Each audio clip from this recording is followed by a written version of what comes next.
Commodities trading क्या ये हलाल है? कहते हैं कमोडिटीज़ ट्रेडिंग और शेयर्स ट्रेडिंग में क्या फ़र्क है, और कमोडिटीज़ ट्रेडिंग हलाल है या हराम? मोहम्मद शाहरुख इंडिया से।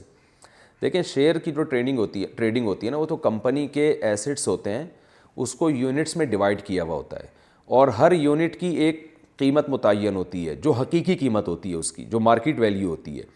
वो बजाय अब लोगों को वो चीज़ें प्रोवाइड करके उसके एक सर्टिफिकेट बना देते हैं, और सर्टिफिकेट का मतलब ये होता है कि आपके इस कंपनी में इतने हिस्से हैं, इतने हिस्से हैं आपके इस कंपनी में, आप इस कंपनी के इतने फ़ीसद मालिक हैं, यानी इस कंपनी के जो असासे हैं ना, एसेट्स हैं, उसके आप इतने फ़ीसद मालिक हैं।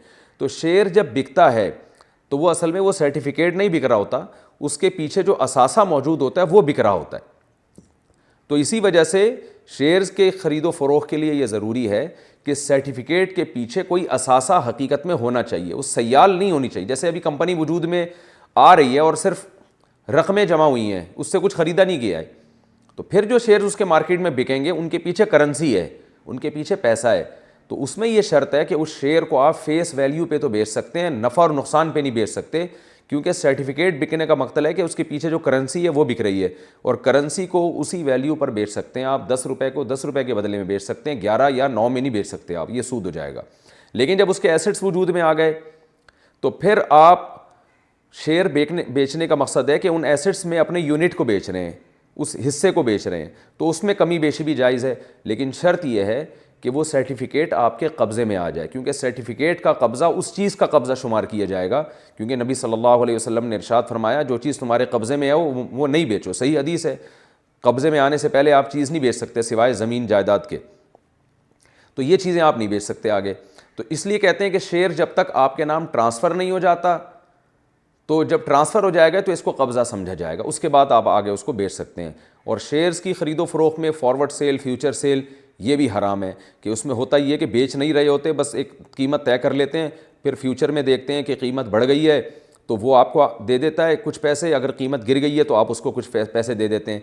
इसको कहते हैं डिफरेंस बराबर करना, फ़र्क बराबर करना, ये भी हराम और नाजायज़ है।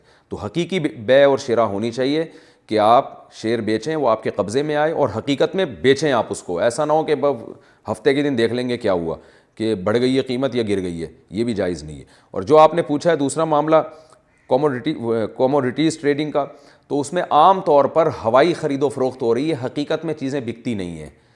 तो इसमें अगर वाक़तन हकीकत में कोई चीज़ बिक रही है, ख़रीदो फ़रोख्त का अमल हो रहा है, एक चीज़ कब्ज़े में आके आगे आप सेल कर रहे हैं, तो ये अमल जायज़ है।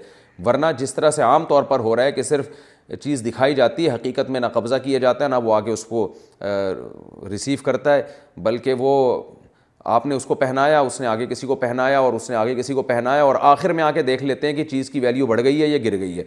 बढ़ गई है तो आप तरतीब लोग पैसे एक दूसरे को देना शुरू कर देते हैं, गिर गई है तो सबको नुकसान होना शुरू हो जाता है, ये खालिस जुआ है। तो इसलिए हकीकत में ख़रीदो फ़रोख्त का अमल होना चाहिए, हवाई बातें नहीं होनी चाहिए।